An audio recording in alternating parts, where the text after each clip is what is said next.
Oi, oitavo ano, tudo bem? A gente vai fazer uma revisão aqui muito breve daquilo que a gente já viu nas nossas aulas sobre a questão da sociedade. Hoje a gente começa a ver alguns termos que são bem importantes para pensar a sociedade a partir dos filósofos, né? Então aqui na apostila de vocês, apostila 1, no capítulo 2, a gente vai fazer algumas distinções sobre o que é a sociedade humana e a sociedade da natureza. Bom, é válido lembrar que esse resumo ele vai pautar nas coisas que estão na nossa apostila. Então vejam, se nós estamos falando de sociedades que são diferentes, a gente precisa lembrar que a sociedade pensada pelo reino biológico, por essa ciência da vida, quando se analisa um animal, as suas normas, muito diferente do que acontece na sociedade humana, ela é uma norma chamada de norma heteronômia, de heteronomia, uma norma única, natural, que você não tem opção de escolha. E um dado importante para pensar nisso é que nessa apostila nós temos algumas palavras que são chaves.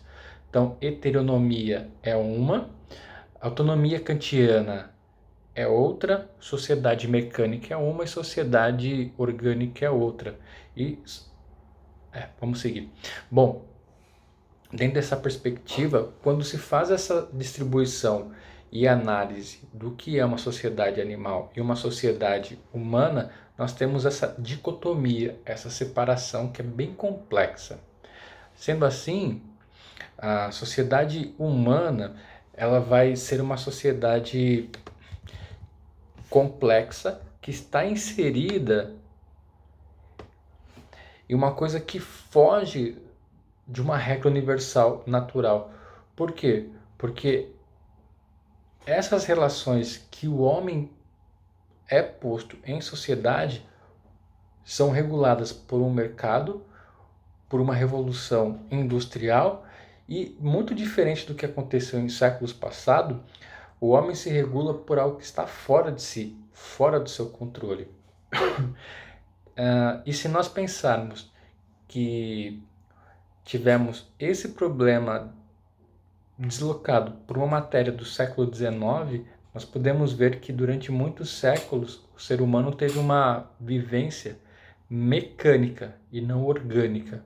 Por quê? Porque ele era encaixado dentro de um determinado perfil. Vamos pensar na Europa, então, do século XV, XVI, por exemplo, onde você era classificado como plebeu e nobre, ou você fazia parte da igreja, né? E aí você tinha uma função, você não tinha muito o que escolher, ou você era bem de vida, porque você tinha posses, ou você precisava fabricar, era artesão, era carpinteiro, enfim, agricultor, né? Era uma coisa bem seletiva. Nisso, o Durkheim, que é o filósofo da vez aqui, vai dizer o seguinte: a partir da Revolução Industrial, ou a partir do século XVII, as relações começam a se mudar, começam a mudar no mundo. Nisso, a gente precisa lembrar que quando a Revolução Industrial chegou, a questão do tempo, a questão da produção, ela foi muito forte na vida das pessoas. Então, quando alguém nascia, já existia uma pré-sociedade em que ela precisava obedecer ordens. O homem ele estava inserido nessa sociedade que não fazia parte dele. Nisso, as relações precisavam ser... Como que eu posso dizer? Elas precisavam ser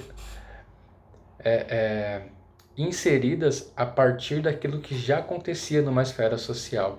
E aí, nessa sociedade que foi se industrializando, foi se tornando extremamente competitiva, foi se tornando extremamente especializada, as relações de trabalho elas mudaram.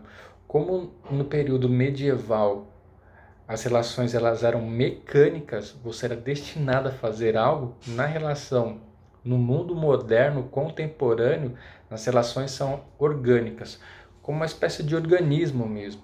Então você tem, um administrador de empresa, você tem uma pessoa terceirizada, você tem uma pessoa que faz compra, você tem uma pessoa que entrega, é um organismo super complexo, tá? E uma das pessoas que pôde identificar isso foi o Durkheim, que é um dos sociólogos mais interessantes a serem estudados do nosso tempo, né? Eu acho que é isso, gente. É um resumão assim do que a gente já viu e eu fico à disposição para tirar dúvidas, tá bom? Até mais.